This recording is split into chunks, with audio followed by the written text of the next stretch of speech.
Pequeña historia, bueno, algunos de vosotros que me conocéis lo sabéis, mi papá murió cuando yo tenía 6 años, 5 años y medio, ¿no? Entonces, bueno, pues siempre mi madre siempre, aunque murió cuando nosotros éramos muy pequeños, la familia de mi padre es de Palencia, Castilla, castellanos, pues mi madre siempre buscó, porque mi madre es catalana, pues imagínate la mezcla, ¿no? Siempre buscó no perder el link, no sé en inglés, el vínculo con la familia palentina, ¿no? Castellana. Y siempre teníamos, bueno, nos llevamos fenomenal, siempre hemos tenido muchísimo contacto. Y en una de estas reuniones de familias, yendo a Palencia, mi familia, la familia de mi padre son de tierras, hacia Santander y tal, pues siempre nos juntamos en el campo en verano, pues toda la familia. Y entonces en una de estas que estaban ahí los primos carnales de mi padre, que jugaban juntos y tal, y yo, oye, pues contarme cosas de Jesús, contarme cosas de mi padre, de Luis, contarme cosas de Luis, ¿quién era Luis? ¿Quién era mi papá? Y pues siempre te gusta, ¿no? Y entonces pues contaban pues, un montón de anécdotas, cuando jugaban en el campo, fíjate si pasaban veranos juntos, ¿no? Su primo carnal con el que estudiaron juntos todo el colegio y la carrera. Pero contaban muchas cosas de lo que hacían, acontecimientos, circunstancias, cosas que vivieron, ¿no? Pero llegó un momento que yo preguntaba, digo, bueno, vale, me contáis muchas cosas que hicisteis juntos con él, pero a mí me interesa más quién es él, o sea, cuéntame cosas de su persona, su personalidad, cómo era él, no sé, cómo era de roce, cómo era su corazón, ¿no? Y entonces, monté el pitote, más complicado. Es que es más fácil decir qué cosas haces con una persona que cómo es esa persona. Descríbeme el interior de esa persona. Bueno, pues la charla de hoy justamente va a este punto. La charla de hoy se llama ¿Quién es Jesús? Pero lo interesante aquí es no solo descubrir cómo era Jesús como persona, sino además qué rasgos tenía y podía manifestar su divinidad. Porque Jesús no solo fue hombre histórico, sino que además fue el Hijo de Dios. Entonces, conocer a Jesús, preguntarse quién es Jesús, no es solo descubrir lo que hizo históricamente, sino que también podamos en esta mañana plantearnos cómo es ese rostro de Jesús como Hijo de Dios, ¿no? Como Hijo de Dios. Entonces, mirad, yo a los que tenéis un camino de inicio, de explorar la fe, pues yo os retaría hoy, si te has planteado, si te has parado a preguntarte quién es Jesús. Y para los que lleváis ya un camino de fe, pues también pararse hoy y preguntarse de nuevo, a lo mejor, ¿quién es Jesús para ti? ¿Vale? Entonces sería esta la pregunta, ¿no? de hoy. Entonces, mirad, podríamos acercarnos primero a los datos históricos, que es lo más fácil, ¿no? Y dentro de los datos históricos tenemos tanto fuera del Nuevo Testamento existen datos históricos. En concreto, por ejemplo, tenemos escritos no cristianos que datan de la época de Jesús. En concreto, tenemos un escrito del historiador judío Flavio Josefo en el año 37 que escribe sobre Jesús, ¿no? Y como él, alguna otra crónica de Julio César, etc., se oía hablar de una persona, además, no es negativo, porque Josefo en ese sentido, el texto que yo he leído, no lo he puesto, ¿no? Pero el texto que yo he leído no es negativo, sino se habla de una persona extraordinaria que hace cosas magníficas, ¿no? O sea, un historiador, datos concretos, ¿no? Pero luego, no solo fuera del Nuevo Testamento, sino dentro del Nuevo Testamento, tenemos también datos históricos. Por ejemplo, su humanidad aparece cansado, Juan 4, hambriento, Mateo 4. En cuanto a sus emociones, es una persona, ¿no? Aparece enfadado, ¿no? Sintiendo amor, también tristeza, cuando se muere su amigo Lázaro. Luego también, en cuanto a su camino de vida, creció en una familia, padeció sufrimiento y murió. Es decir, que hay datos históricos que nos expresan la existencia de un Jesús como una persona, un hombre, con un rostro concreto, ¿vale? Pero fijaos, aquí la cuestión es no solo descubrir el rostro humano, como decía, o histórico de Jesús, sino tendríamos que hacer, o este sería el reto, ¿no?, de esta mañana, un debate o una exploración, o preguntarse uno a sí mismo, o preguntarse dentro de la mesa, ¿no?, profundizando no solo no solo ese rostro humano, sino si verdaderamente Él es Dios, qué es lo que Él nos demuestra, o qué es lo que Él revela de sí mismo, que a mí me ayude a descubrirle como Hijo de Dios, ¿no? ¿Qué nos puede ayudar a conocerle como verdadero Hijo de Dios? ¿Vale? Entonces, la pregunta que os lanzo es: ¿qué nos puede ayudar a conocerle como verdadero Hijo de Dios? Entonces, fijaos, hay declaraciones en el Nuevo Testamento, en la Biblia, que nos hace profundizar en este camino, ¿no? Jesús no solo era un hombre extraordinario o un gran maestro moral, que hay mucha gente que lo reconoce así, ¿no?, sino que además Jesús era el Hijo único de Dios. Entonces, ¿quién es este Jesús como verdadero hombre, verdadero Dios, ¿no? Y ahí es un poco el camino, Cristina. Entonces, fijaos, el acercamiento que podemos hacer esta mañana es: vamos a ver qué es lo que dijo Jesús de sí mismo. Pues eso es muy interesante, ¿no? O sea, si realmente él tenía conciencia de ser Hijo de Dios, o era un fanático, un lunático, a ver qué cosas dice este de sí mismo, o realmente tiene mucho sentido que él, como Hijo de Dios, y en esa conciencia, manifestara frases que hablaran de sí mismo, ¿vale? Pues vamos a ver declaraciones, voy a hacer, bueno, un poco esquema, ¿no? Declaraciones directas de su divinidad, o sea, él dio enseñanzas centradas en su persona, y luego también declaraciones indirectas, ¿no?, pues que eran declaraciones tanto suyas o de otros, ¿no? Indirectamente se manifiesta ahí que su divinidad, ¿vale? Entonces, manifestaciones o declaraciones más directas. Fijaos, aquí he listado unas cuantas, pero hay muchas dentro del Nuevo Testamento. Juan 14: nadie llega al Padre sino por mí. O sea, o él tiene mucha conciencia de que es un ser, una persona extraordinaria, ¿no?, o sea, la parte esa divina, o es un lunático. Podría haber quien dice: no, esto de la novela no me encuentro por la mañana. Niños, si queréis llegar al Padre, llegáis a través de mí, ¿no?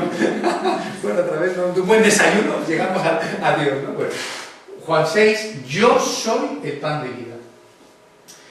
Juan 8: yo soy la luz del mundo. Mateo 11: yo os daré descanso. Juan 11: yo soy la resurrección de la vida. Fijaos, es impresionante porque Jesús observaba que en esa época había muchas personas que acudían a la filosofía o muchos otros dioses como camino de llegar a la divinidad, pero de repente él dice que para llegar a Dios es a través de mí. O sea, culturalmente o intelectualmente en esa sociedad es un choque brutal, ¿no? Porque todos los mundos paganos tenían sus dioses, los cananeos, los romanos, los griegos, ¿no? Y incluso dentro del mundo judío, el camino filosófico, o incluso dentro del mundo griego, los caminos filosóficos que llegaban, ¿no?, a la reflexión del Dios perfecto, ¿no?, etcétera, ¿no? Y de repente él dice: yo soy el camino. O por ejemplo, él conocía las hambres de los corazones humanos, y de repente dice: yo soy el pan que alimenta ese corazón. O por ejemplo también muchas personas que él se encontraba, les descubrían la ceguera de personas extraviadas en el camino pues, moral, ¿no? Pues en esas épocas, pues los bajanales y todo, había unas rupturas muy grandes, ¿no? Y sin embargo, él sabía que podía iluminar el camino de los hombres. Yo soy la luz. Lo mismo también, él tenía conciencia de que si la gente se apoyaba en él era descanso para las personas. Entonces, fijaos, o sea, él tenía una conciencia extraordinaria de que su persona era algo más que simplemente un hombre, ¿vale? Por eso Jesús o era un lunático o realmente él sabía que en él recaía la naturaleza divina de Dios, ¿no? Dice también en Mateo 10, no sé si lo tengo aquí, bueno, aquí, él también se igualó totalmente a Dios. 3 expresiones: quien me recibe a mí, recibe a Dios. Quien me acoge a mí, acoge a Dios. Quien me ve a mí, ve a Dios. Este rostro humano, conocerle, ¿te invita realmente a encontrarte con Dios? Es una buena reflexión, ¿no? Cristina, ¿podemos pasar? Y luego hay otras declaraciones suyas y de otros que son declaraciones indirectas, Marcos, ¿no? La pregunta que le hacen es, ¿eres el Cristo, el Hijo del Bendito? Y Jesús respondió, sí, yo soy. Fijaos, esta justamente es la declaración que le condenan a muerte, porque es una blasfemia para el mundo judío, ¿no? Nadie puede declararse Dios a sí mismo. Luego, en Juan 10, los judíos empezaron a apedrearle a Jesús y Jesús les preguntó, ¿por qué me apedreáis? Porque tú, siendo hombre, te haces pasar por Dios. O sea, eran declaraciones que él hacía y ellos, claro, se sentían agredidos, ¿no? Y en Marcos 2, hijo, tus pecados quedan perdonados. Los judíos preguntaron, ¿por qué hablaste así? ¿Quién puede perdonar pecados si no solo Dios? O sea, que indirectamente hay manifestaciones también dentro del Nuevo Testamento que le declaran también en ese rostro divino, ¿vale? Bueno, pues otro paso más en profundizar en esta pregunta de quién es Jesús, ¿qué encontramos de extraordinario de su vida y de su persona? Porque sí que es verdad que él hace manifestaciones directamente sobre sí mismo, yo soy, pero también es verdad que gente alrededor suyo le revelan o le acusan, ¿no? ¿Y tú quién eres para perdonar? Tú eres Dios, ¿no?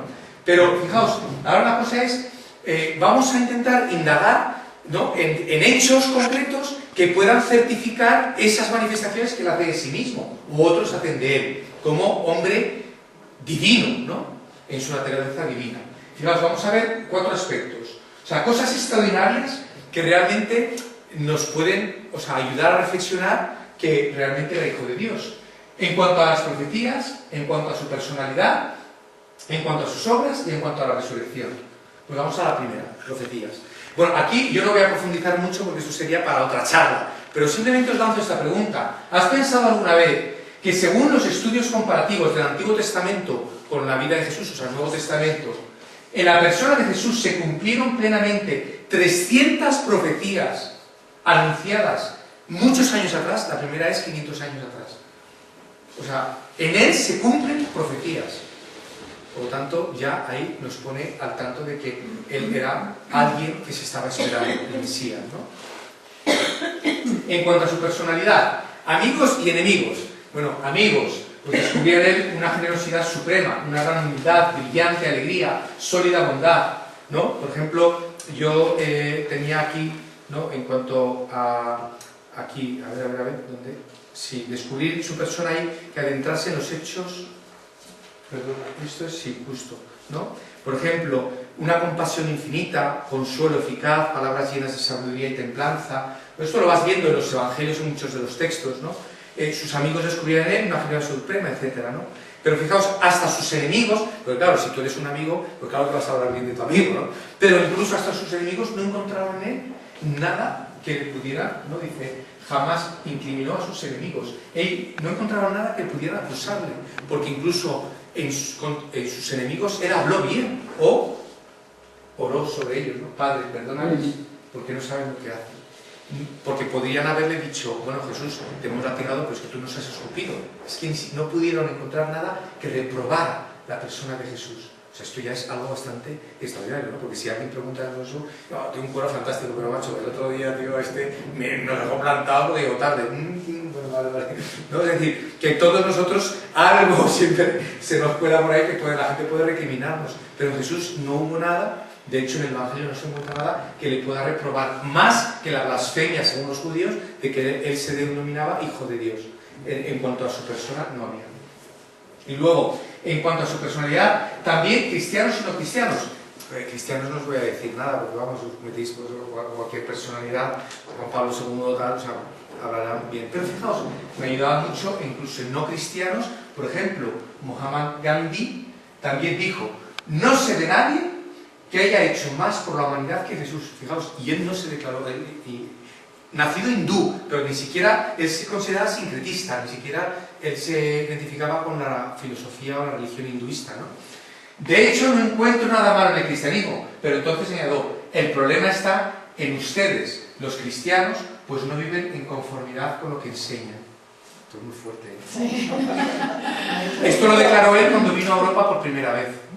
Fue en Europa, viendo a los que, o sea, pasé por Europa, y dice, bueno, esto es una sociedad cristiana, históricamente, ¿no? Y dice, pues esto es lo que pasaba, ¿no? Bueno, tengo aquí otra declaración, un rabino judío, Iman en Elou, que escribió: Jesús se ha convertido en el personaje más popular, estudiado e influyente de la historia religiosa de la humanidad. Y agregó: ¿cómo cuantificar lo que Jesús ha supuesto para el mundo? El amor que ha inspirado, el consuelo que ha reportado, las buenas acciones que ha motivado, la esperanza y la alegría que ha infundido no tienen paralelo en la historia del hombre. O sea, no era un hombre cualquiera. El hecho extraordinario, ya como, no solo como obras, o como frases, o como hechos, sino ya el hecho extraordinario es la muerte en cruz, ¿no? Y la muerte en cruz, el amor crucificado de Jesús, nos muestra el rostro más humano de Dios y la esencia divina del ser humano. Porque fijaos, o sea, la pregunta que uno se hace aquí es ¿cómo descubrir el rostro divino en un ser humano? Pues que justamente Madre Teresa de Calcuta lo dirá, es que cuanto más humano, más divino. Muchas veces buscamos lo divino, lo Dios, por otros caminos, pero es que nos olvidamos que podemos llegar a descubrir que el verdadero rostro de Dios se revela en el rostro humano, de Cristo y de todos nosotros, buscándole a Él, ¿no? Vamos a ver en cuanto a su... A ver, esto es en cuanto a la resurrección. Bueno, perdonad, antes de una cosa, en cuanto a estaba personalidad, en cuanto a sus obras, perdonad, esto, es que me he saltado esta parte, pero bueno, ya esto lo hago rápido, ¿no?